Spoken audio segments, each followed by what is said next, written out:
tous, c'est Jean-Mi, vous le savez, nous sommes mercredi, c'est votre rendez-vous hebdomadaire avec l'interview de Jean-Mi, rediffusion le dimanche matin entre 10h et 11h, ensuite réseaux sociaux, Spotify, le site inside-radio.com. Aujourd'hui, je suis extrêmement content parce que nous allons parler musique et j'adore la musique. J'ai en face de moi Jeff Herr. Jeff, bonjour. Bonjour Jean-Mi, merci pour l'invitation. C'est un grand plaisir, je suis sûr qu'on va passer un excellent moment. Alors, je l'ai dit, vous êtes batteur. Je suis batteur. Mais on va se tutoyer quand même. Allez, ouais, c'est parti. J'espère, on se tutoie. Donc, premier bloc de l'interview de Jean-Mi, c'est la présentation de l'invité. Mm-hmm. Alors, le Jeff Herr que j'ai en face de moi, qui est batteur professionnel, allez, la vocation est venue tôt? Elle est venue très tôt. J'ai des grands-parents qui étaient musiciens professionnels. Mon grand-père maternel était trompettiste dans la musique militaire ici au Luxembourg et mon grand-père paternel, il jouait les bals, il jouait les groupes de reprises dans les années 50-60. Au Luxembourg, c'était la boom partout, tous les week-ends. Donc il y avait beaucoup de groupes de reprises ou de chansons populaires. Donc mon grand-père, il était aussi batteur amateur, disons, il travaillait pour l'Arbette et en week-end c'était la fête sur scène. Hein. Donc c'est venu un peu via le folklore, enfin, c'est dans le sang. Exactement. Donc dès ma naissance, dès que j'ai pu avoir les premières sensations de la vie, la musique était présente. Il avait surtout ces discours d'antan, ces souvenirs que les grands-parents allaient partager avec nous, qui m'intriguait déjà très tôt et du coup en fait le chemin était déjà un peu tracé pour au moins être inspiré par la musique, puisque j'ai aussi une sœur, j'ai des cousins, cousines, tout le monde a un peu touché à la musique, mais il y a après que moi qui a vraiment fait les... Qui en fait un métier. Exactement. Ouais. Donc il n'y a pas eu de... Parce que c'était une des questions aussi que j'avais préparées, c'était est-ce qu'il y a eu un artiste? Mais l'artiste c'était le grand-père. Ouais, exactement, une grande source d'inspiration. Tu sais, je suis un enfant des années 80 et dans un petit village au faubourg de la ville de Luxembourg, de Gasperich. Le sport était très grand dans les années 80 aussi, le foot, j'étais très foot. Il y a toujours un peu de foot qui traîne dans les villes. Hein. Exactement, et mon père était président du club local et un bon footballeur, donc le premier idole évidemment c'était mon papa, mais avec la balle, j'aime bien la mettre dans le filet, mais j'avais un peu plus de mal que d'autres. Donc, du coup, la première passion, c'était pas, il y avait beaucoup d'efforts pour avoir un résultat. Et au fur et à mesure, la musique est venue. Et il y avait une certaine aisance, je vais pas dire que c'était plus facile, mais j'avais un accès plus facile avec le monde du rythme, surtout le monde des percus. Et on m'a demandé chaque année, tu veux faire le solfège et tout ça. J'ai dit non. Et un jour, j'ai dit oui. Allez, on y va. On va au conservatoire. Parce qu'il faut faire du solfège, oui. Ouais, c'est un peu, j'ai eu une formation classique au début, donc avec la théorie en solfège, puis les percus classiques. Puis à l'âge de, disons 12 ans, j'ai eu mes premiers cours propres de batterie. Et là, j'ai fait jusqu'à l'âge de 20 ans, j'ai fait les diplômes au conservatoire de la ville de Luxembourg, donc tout ce qu'il faut faire. Et après, j'ai fait 6 ans à Maastricht, aux Pays-Bas, pour les études de musique, donc approfondies. Voilà. Ça change de ma première, mon premier contact avec la batterie. Pour moi, quand j'étais jeune, c'était un fût de lessive à l'époque. Je jouais aux Indiens et je me souviens que je faisais mais ça n'a rien à voir, Jeff, n'est-ce pas? Vous aviez un accès plus facile. J'ai fait pareil parce que tu sais, mon grand-père avait vendu sa dernière batterie quand moi j'étais né parce qu'il jouait plus, il avait décidé d'arrêter. Et donc du coup, moi aussi, mes premiers pas, c'était surtout ce qui traînait des outils de ma mère, surtout. Hein. Donc le cliché avec les casseroles et tout ça, c'est véridique pour moi, moi aussi. Les cuillères en bois. Exactement. Et puis à fur et à mesure, on a fait des acquisitions à gauche à droite pour avoir un kit complet à l'âge de 8-9 ans. J'avais quand même plus ou moins une batterie complète, vieille mais complète, et je l'aimais bien. Alors on a évoqué les influences, comment est venue cette batterie, puis en gros on a constaté que c'était dans vos veines puisque ça vient des grands-parents. J'aimerais qu'on évoque, si c'est d'accord pour toi, Jeff, le travail de batteur. Comment tu abordes la création des parties de batterie pour tes différents projets musicaux. Est-ce que ça te va comme question? Absolument. Elle est parfaite. Absolument. Alors allons-y, le processus de création, parce que tu crées. Je pense tout c'est auditif. Donc la musique, on écoute, puis on doit sentir.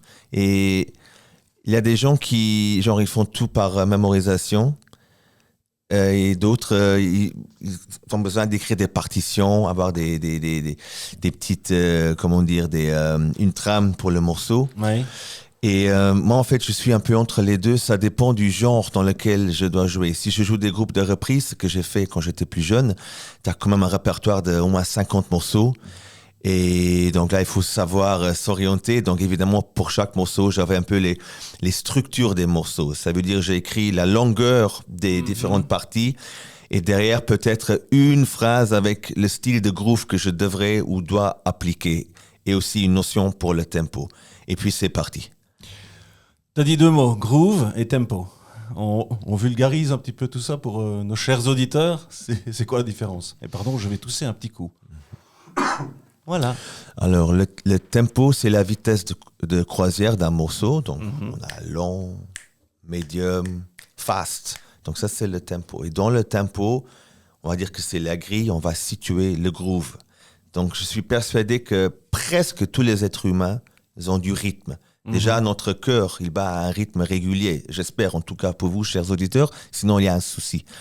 Mais mettre ce rythme dans un groove, ça, c'est autre chose. Ça veut dire que on doit vraiment être capable à garder une pulsation pendant très longtemps. Et c'est ça le rôle du groove. Ça, c'est le groove. Tu prends les différents éléments, la grosse caisse, la caisse claire, les charlets, et tu mets tout en symbiose. Okay. Et ça, on dit le terme anglais pocket, dans la poche. Ça doit vraiment coller et il faut avoir une synchronicité entre les 4 membres et puis garder. Et ça, c'est le plus difficile. Donc souvent, si tu veux, Jean-Mi, je peux t'apprendre un groove, tu seras capable à le jouer très vite, mais est-ce que tu peux le jouer pendant 3 minutes sans bouger? C'est là, en fait, le plus grand défi des batteurs, dans tous les styles d'ailleurs. Je t'avais dit, Jeff, que dans l'interview de Jean-Mi, il y a une citation, il y a un belgicisme. Ok, je suis curieux. Qui viennent quand ils veulent. Et là, la citation, elle a envie de venir. La voici, donc il y a un petit jeu, je ne dis pas de qui c'est, il faut trouver de qui c'est. Il me semble important et primordial dans la musique de ressentir les choses et les espaces. Si tout est rempli, il n'y a plus d'air et de fait, les silences disparaissent, alors que c'est grâce au silence que les notes de musique ont leur raison d'être. Alors, on n'a pas parlé des silences, mais quand on discutait là, voilà, quelques instants, ça m'a fait penser au silence. Et pourquoi je pense au silence, et je reviens toujours avec Pink Floyd, c'est que dans Dark Side of the Moon, je pense que leur producteur leur a dit « Leave some space ». Laissez-moi de l'espace, et je pense que c'est dans la chanson Us and Them, où il y a énormément d'espace entre les notes, enfin ils en avaient laissé beaucoup.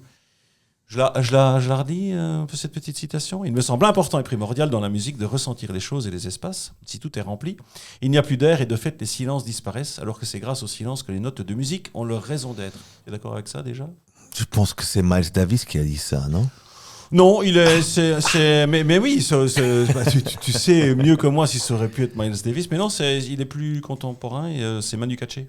Ah, ok. Que j'ai connu via Peter Gabriel. Mais oui, qu'est-ce que tu penses de tout cela, des silences? C'est important, les silences qu'on laisse entre... En batterie aussi ou avec les autres La citation est parfaite, elle est à 100% véridique parce que déjà avec une conversation comme nous on l'a fait tous les deux, c'est comme dans la musique aussi. Si moi je parle tout le temps, il n'y aura pas de conversation. Et je pense que les pauses rendent en évidence les notes, et une pause et une note. Ça fait partie de la création et il ne faut pas oublier de les insérer. Ce qui suit du Mozart est toujours du Mozart, n'est-ce pas? C'est peut-être un petit peu ça aussi. Tu sais, il y a aussi des styles, disons, un peu plus extrêmes dans le dark ou death metal, ou tout ce qui est vraiment trash. Ouais. Il n'y a pas beaucoup d'espace. Ouais. Il y a une émotion, c'est unilatéral. Et c'est bien si on aime. Mais j'imagine, au bout d'un moment, il manque quelque chose. Il manque ça. Une respiration. Mais tu sais, les goûts et les couleurs, hein, ça ne se discute pas. Mais moi, je pense qu'il faut un bon mélange entre l'intensité des notes avec la suite des notes et aussi tout lâcher et faire respirer. C'est comme dans la vie, hein, il faut trouver une bonne balance. Et Jeff, j'aimerais qu'on parle, parce que tu es aussi professeur pour enfants et pour adultes. On peut dire où et comment on fait pour venir prendre des cours dans ton école ou dans d'autres au Grand-Duché. Ouais. Et puis voilà, on évoque tout ça. Tu sais, le Luxembourg a un bon système pour les écoles de musique. Ça veut dire que si tu habites à Vils, dans le nord, tu as accès à l'école de musique de Vils. Et c'est gratuit jusqu'à l'âge de 18 ans. Et même pour après, ça coûte pas beaucoup. Donc, il y a déjà la gratuité partout dans le pays. Et les écoles de musique, bon, je citais Vils, là je vais citer Pétanche, l'école où je travaille, donc dans le sud, ici à côté de Bacharach. L'accès est facile, mais il faut passer pour le moment encore par le solfège. Donc ça veut dire, le solfège, c'est la théorie de la musique. La musique, c'est une langue. C'est bien de la comprendre, mais c'est encore mieux de pouvoir la lire et l'écrire. Donc, si maintenant on parle en français, ce serait dommage si j'arrivais pas à t'écrire une petite lettre ou un petit mot. Donc, je pense que c'est important quand même de passer aussi par les bases de solfège pour vraiment apprendre à 100% la langue de la musique. Puis, il y a le deuxième volet, c'est le cours individuel. Donc, tu choisis ton instrument. Dans mon cas, ce serait percu ou batterie. Et c'est un cours individuel à raison de 30 minutes par semaine. Et au fil des années, il y a toujours un quart d'heure qui s'ajoute jusqu'à 60 minutes. On fait des examens, des auditions. Et voilà, quoi. Donc, c'est un chemin à prendre, mais qui est très individuel. Ça dépend de la motivation de l'élève, de tout ça, quoi. Et à côté de tout ça, Jeff, il y a des collaborations, il y a des projets. J'ai vu, il y a la JFR Corporation, il y a The Gasman et Teleport. D'ailleurs, merci pour ceux qui regarderont sur le petit YouTube. J'ai trois petits cadeaux. Merci, Jeff. Des CD. Plaisir. Magnifique. Des CD, ouais. C'est pas des vinyles, malheureusement. Mes prochaines sorties vont être plutôt des vinyles, parce que pour le moment, moi, j'aime beaucoup. À la mode, hein. C'est bien à la mode, et du coup, j'ai plus de lecteur CD à la maison, ou pas vraiment. Et dans la voiture non plus, malheureusement. Donc, même les cassettes reviennent à la mode. J'ai vu. Ça aussi, ouais. Tout ce qui est un peu rétro, mais c'était cool à l'époque quand même. Hein. L'Auto-Reverse. On était bien gâtés. Hein. Ah oui. Ouais, le Walkman cool, Auto-Reverse, ça c'était exactement. La maxi classe. Ouais. Oui, projet. Après, si écoute, en fait, ça fait maintenant, j'ai quel âge ? Ça fait 25 ans que je joue dans des groupes au Luxembourg et à l'étranger. Et donc, après les projets, c'est un projet qui est entamé, l'autre qui se termine. Donc, c'est pas toujours tout en même temps. Mais tu as évoqué la JFR Corporation. Ça, c'était mon projet principal. Il y a 10 ans jusqu'à le début de pandémie. Donc avec ce projet, on a vraiment parcouru le monde. On était en Japon, en Afrique, en Grèce, Benelux, évidemment, France, Allemagne, UK, Cap-Vert, je sais plus. On était vraiment un peu partout. On a sorti 2 disques. Et ça, c'est vraiment du jazz. Donc du jazz acoustique, contrebasse, saxophone, batterie, avec beaucoup d'intensité, beaucoup d'interaction, beaucoup de liberté. Donc ça, c'est une musique pour les amateurs de jazz, aussi orienté, très groove, mais quelqu'un qui n'écoute pas ce genre de musique, peut-être comme ma femme, elle dit toujours j'aime bien ce que tu fais, mais c'est pas mon truc et je peux la comprendre. C'est vraiment c'est trop intellectuel ou parce que le jazz, moi j'aime bien, mais on peut trouver ça comme un peu. Alors, allez, comprenez-moi bien, prise de tête ou musique d'intello. Il y a cette étiquette là. Il y a cette étiquette et cette branche dans le jazz. C'est d'ailleurs le jazz que moi non plus j'aime pas trop écouter. J'aime un truc qui a un bon flow, un bon groove, un truc accessible. Mais c'est sûr que le jazz est la seule musique où on peut sur place, avec l'interaction, qu'on fait vraiment créer des choses superbes. Mais il faut être prêt à ça. Et donc aussi l'auditeur, il doit avoir une écoute un peu averti, oui. Oui, il doit avoir de l'habitude, une petite formation, disons comme ça. Mais il y a du jazz très, très accessible aujourd'hui. Et où, quand on dirait aux jeunes, c'est du jazz, ils vont dire, ah non, c'est pas possible. Bah si, c'est cool, ça peut être cool. Donc, disons, j'ai beaucoup tourné grâce au jazz. Mais au Luxembourg, j'ai aussi un projet musique pop de Gasman. Donc, on sort un tube par an, des singles qui passent après un peu sur les radios ici. Et l'ambition, c'est vraiment de jouer au Luxembourg, avoir a good time, comme on dit. Donc là, on n'a pas l'ambition à l'international ou faire un ESC ou un truc comme ça. On est vraiment une bande de potes qui produisent des morceaux très accessible, on peut en écouter après si tu veux bien à la fin de l'émission. Il y a la chanson de l'invité, on peut peut-être qu'on peut écouter de Gasman. Je pense que je sais dans quelle direction on va aller. Allez. Donc j'aime bien en fait, j'aime tout ce qui est musique, tout ce qui me séduit ou comment dire, tout ce qui me touche, j'aime reproduire. Donc j'aime la musique cubaine, j'aime beaucoup le funk. J'ai joué longtemps dans un groupe en Allemagne, un groupe de funk. Et aussi au Luxembourg. Donc, funk et jazz, c'est vraiment les deux tendances que je préfère jouer. C'est très intense, c'est vif, c'est animal, tribal, c'est c'est top pour moi. Et j'aimerais que vous posiez une question toute simple. Est-ce qu'il y a des artistes avec des artistes avec lesquels tu rêves de jouer, de collaborer? C'est quand on est batteur, on a envie de jouer avec qui? Alors, on a débuté l'émission avec comment tu es arrivé à la batterie et tout ça. Donc, j'ai en fait oublié d'évoquer que je suis un très grand fan des Beatles. Pourquoi les Beatles? Tout d'abord, c'est le plus grand groupe qui a jamais existé, avant Pink Floyd. Non. Disons qu'on avait ça à la maison. Mon papa était grand fan des Beatles et des Wings. Et les Wings, c'était le projet après les Beatles de Paul McCartney. Ouais. Donc, si j'avais le choix pour collaborer avec un musicien, ce serait Paul McCartney. Voilà. Très bon choix, monsieur. Merci. Ceux qui sont plutôt côté, parce que pendant la pause, on parlait avec Jeff de Pink Floyd, et donc il y a la team Gilmour, il y a la team Waters, mais il y a forcément la team Lennon, McCartney, John et Paul, ouais. Récemment, ça fait déjà quelques mois, j'ai entendu pour The Weeknd qu'il avait fait un morceau, je pense même avec une collaboration, mais bref, c'était l'intelligence artificielle qui était derrière tout ça. T'as vu là-dessus, c'est bien, c'est pas bien, il faut s'en servir, mais à bon escient. Mitigé, j'ai beaucoup de...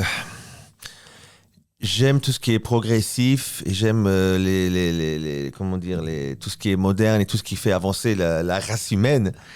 Mais je pense qu'on est arrivé à un point où ça peut devenir très très dangereux parce qu'on n'arrive plus à faire abstraction, à discerner exactement. Donc, j'ai essayé récemment un programme où on donne quelques paramètres, un tempo, une tonalité peut-être, l'instrumentation, une voix masculine ou féminine, tu vois, ce genre de truc, le style. Tu mets dans le générateur et au bout de 2 minutes, tu as un morceau qui sonne. Et ça, c'est terrible, évidemment, pour ceux qui n'ont rien à voir avec la musique et qui pensent être musiciens ou grandes stars. Parce qu'aujourd'hui, on vend de la musique comme quelque chose. Tu veux devenir musicien ou chanteur? Tu te lances. Non, c'est pas ça. Ouais. Pas du tout. Là, maintenant, tu achètes un logiciel et puis t'en feras, quoi. Oui. Mais d'un autre côté, c'est bien d'avoir l'accès à la musique pour tout le monde. Et la création, c'est quand même un truc beau. Tout ce qui est art et création, c'est génial et ça enrichit énormément. Mais je pense qu'il faut rester à la source de ça. Après, on peut enrichir les morceaux par un peu d'IA. Je veux bien. Mais je pense là, déjà, au début, c'est tellement performant. On saura où dans 10 ans. Il n'y aura plus Jean-Mi derrière le micro. Il y aura ta voix générée. Il y aura Jeff qui a un robot avec 8 membres qui tape sur tout. Tu sais, je sais pas. Je n'ai pas encore... Prenons le pari d'en reparler dans 10 ans tous les deux, déjà. Excuse-moi. En prenant le pari d'en reparler. Ouais. On essaiera.